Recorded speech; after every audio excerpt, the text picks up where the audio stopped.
नाशिकच्या पंचवटीत jogging track असलेल्या Shrikrishna garden समोर साकारलाय 7 मजली देवीदास हाईट प्रकल्प। मग येताय ना आजच आपला फ्लॅट बुक करायला देवीदास हाईट्स मध्ये। आमचा मोबाईल क्रमांक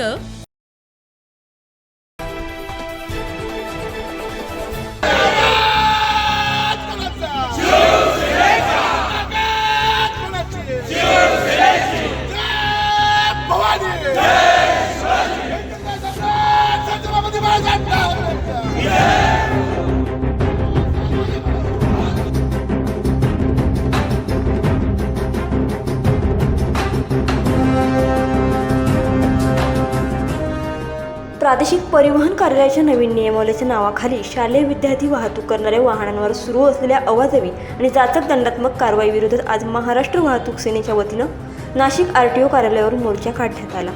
यावेळी आंदोलकांनी न्याय द्या अन्यथा परमिट आमचे परत घ्या अशा आशयाचे फलक घेऊन आरटीओ कारवाईचा निषेध केला।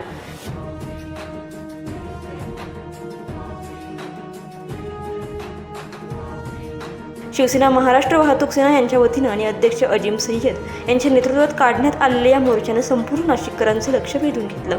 आसन क्षमतेच्या नावाखाली लूट केली जाते, तसेच आनंद दिघे महामंडळासाठी वसुली केली जात असून यासह इतर मागण्यांसाठी हा मोर्चा काढण्यात आला। दरम्यान आर्थिक दंडात्मक कारवाई थांबवावी, आमच्या मागण्या मान्य झाल्या नाही तर तीव्र स्वरूपाच्या आंदोलनाचा इशारा देखील यावेळी आंदोलनकर्त्यांकडून देण्यात आला आहे। सर्वात महत्त्वाचा आंदोलनाचा विषय असा आहे की या महाराष्ट्रामध्ये भ्रष्टाचाराचा जर कुठला मोठा विभाग असेल तर हा आरटीओ विभाग म्हणून त्याच्यात मानला जातो। आज हे शालेय विद्यार्थी वाहतूक सेनेच्या माध्यमातून या शिवसेना उद्धव बाळासाहेब ठाकरे पक्षाचा विद्यार्थी विभाग या शाळेतील मुलांना सुखरूप शाळेत नेणं, शाळेतून पुन्हा घरी सोडणं अशा प्रकारचं काम करतोय। परंतु या नाशिक मधले आरटीओचे सगळे अधिकारी, नाशिक मधले सगळे आरटीओ या ठिकाणी वाहनांना थांबवून त्यांना धमकावून त्यांना फाईन मारण्याचं काम करतायत।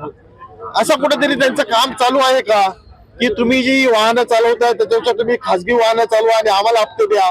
परंतु आम्ही नियमानुसार काम करणारे लोक आहोत, नियमानुसार वागणारा पक्ष आहे। त्या दृष्टिकोनातून या शालेय विद्यार्थ्यांचे जे शासनाचे नियम आहेत, परिवहन विभागाचे जे नियम आहेत, त्या नियमाच्या बांधील राहून आम्ही ही सगळी वाहनं चालवतोय। परंतु खासगी वाहनांकडनं हप्ते घेऊन आणि अधिकृतपणे चालणाऱ्या वाहनांना त्रास देऊन त्यांना हजारो रुपयाचे दंड आकारण्याचं काम करतोय। त्याच्या विरोधात हा खऱ्या अर्थाने मोर्चा आहे। अल्टिमेटम काही आहे का आपल्याकडनं, काय सांगितलं जात आहे? अल्टिमेटम आम्ही त्यांना 2च दिलेले आहेत। एक अल्टिमेटम असेल की तुम्ही हा जो नाहक त्रास थांबवताय करताय तो थांबवा, अन्यथा आम्ही सगळ्या गाड्यांचे परमिट उतरवू आणि आम्ही आमची खासगी वाहनं चालवू। आज आरटीओ प्रादेशिक परिवहन कार्यालयावरती मोर्चा काढायचा उद्देश असा आहे, दर टायमिंगला आम्ही प्रशासन आरटीओच्या अधिकाऱ्यांबरोबर राहिलेलो आहे आणि आरटीओच्या अधिकाऱ्यांचे खूप चांगले चांगले कार्यक्रम पण घेतलेले आहे। जसं आपलं सडक सुरक्षा अभियान असेल तर सगळ्यात जास्त आमच्या विद्यार्थी वाहतूक संघटनेच्या वतीने होत आहे। आणि आपण जे आम्हाला प्रश्न विचारला, आज शाळा वाहतूकदारांची जी गैरसोय होती त्याचा आम्ही जे पालक लोक आहे त्यांना आम्ही सूचना केली होती का या आमचे वाहतूकदार आहे, पालक लोक जर तुम्ही बघितले तर आपल्या काही गोरगरीब लोक, कुटुंबातले लोक विद्यार्थी वाहतूक। एकूणच नाशिक शहरातील सर्व स्कूल व्हॅन, बस, क्लासेस चालकांनी या मोर्चात सहभागी होत आपल्या विविध मागण्यांसाठी हे आंदोलन केलं। नाशिक आरटीओ कार्यालय परिसरात केलेल्या आंदोलनातून आंदोलकांना दिलासा मिळणार का हे पाहणं आता महत्त्वाचं असणार आहे।